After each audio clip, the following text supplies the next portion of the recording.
This sidra, Deuteronomy Chapter 11, verses 26 through Chapter 16, verse 17, really is one of those portions where the Torah smacks you with both open-handed blessing and closed-fist severity. Perhaps from our 21st century moral framework and perspective, some parts are deeply moving, while others are eyebrow-raising at best, chilling at worst. But it's precisely that tension that makes it worth a very extensive investigation as we probe into the words of Moshe. Moshe isn't just giving laws here, he's giving a worldview, the big picture. He sets the table for Israel's national identity in the land of promise by stressing that the covenant is not merely theological, but practical. It's going to dictate food, worship, festivals, justice, economics, and even where you can build an altar. It's less, here's a suggestion, and more, here's how you stay plugged into the source, or else. As always, I will share the major themes and sections of this Parsha. I'll break them down with a Torah lens and a 21st century lens. First up, right out of the gate, Moshe hits us with blessing and curse in chapter 11, verses 26 through 32. Viewing it from the Torah lens, Moshe lays down the choice: blessing if you follow God's mitzvot, curse if you don't. It's black and white covenantal logic. The physical geography reinforces it. Mount Gerizim for blessing, Mount Ebal for curse. This gives us a dramatic visual for moral choice. From a 21st century lens, modern eyes and ears often prefer moral gradations and gray areas, but Torah is unflinchingly binary here. It's not do your best, but align or suffer consequences. This feels alien to pluralistic thinking, but makes sense in the ancient Near Eastern covenant model. Loyalty to the suzerain, Hashem, is non-negotiable. Moshe's second theme here is the centralization of worship. See chapter 12, verses 1 through 32. Again, from the Torah lens, no more every man under his vine and fig tree with altars in the backyard. All sacrifices must go to the place God chooses, which eventually becomes Jerusalem.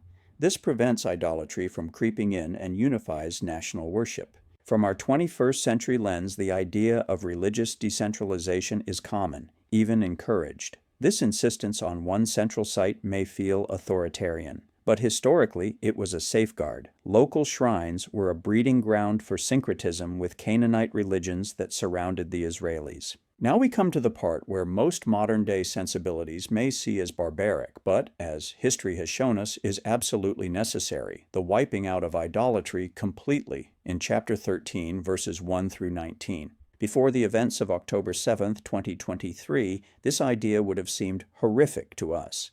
However, now we understand where Moshe was coming from, and it is now, as we see it from the Torah lens, ironclad.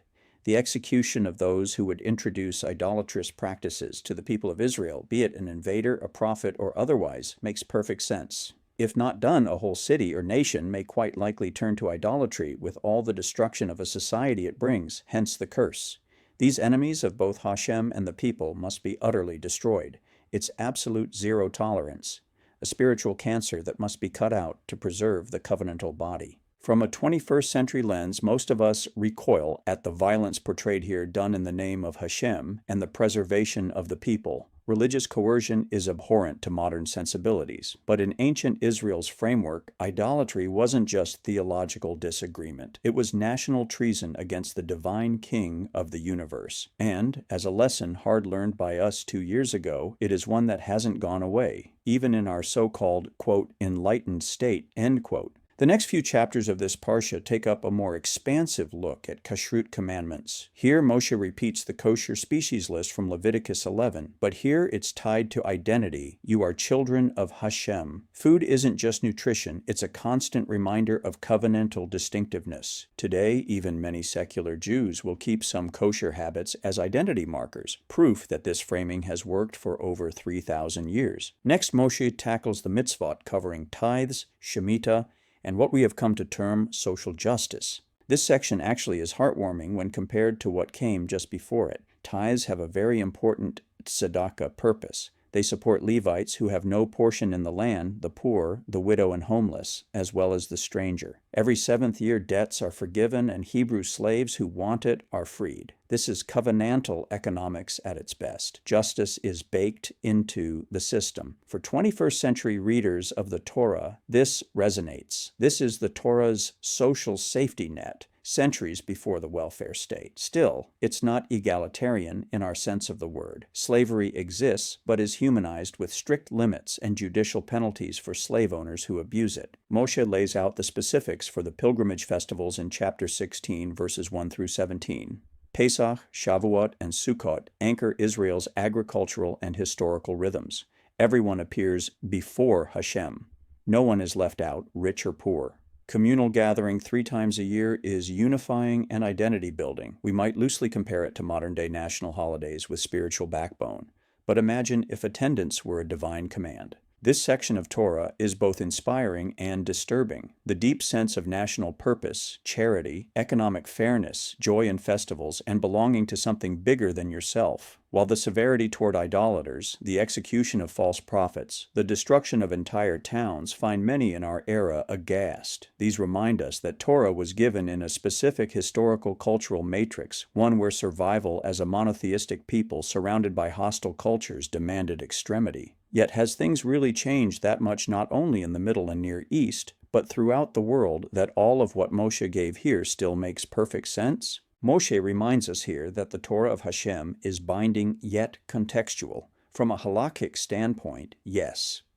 Torah law is eternal, but rabbinic tradition already began tempering some of these laws in Second Temple and Talmudic times. For example, the idolatrous city law was said never to have been carried out, Sanhedrin 71a.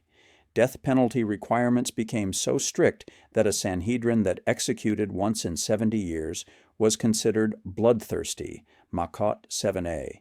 In other words, even within Torah's binding nature, the application always evolved toward mercy. Parshat Re'eh is a gut check. You can't sanitize Torah into only the nice parts. The hard edges are part of its integrity. The fact of the matter is it's about total loyalty to Hashem, communal identity, economic justice, and national holiness, even when that clashes with the modern ideology of liberalism.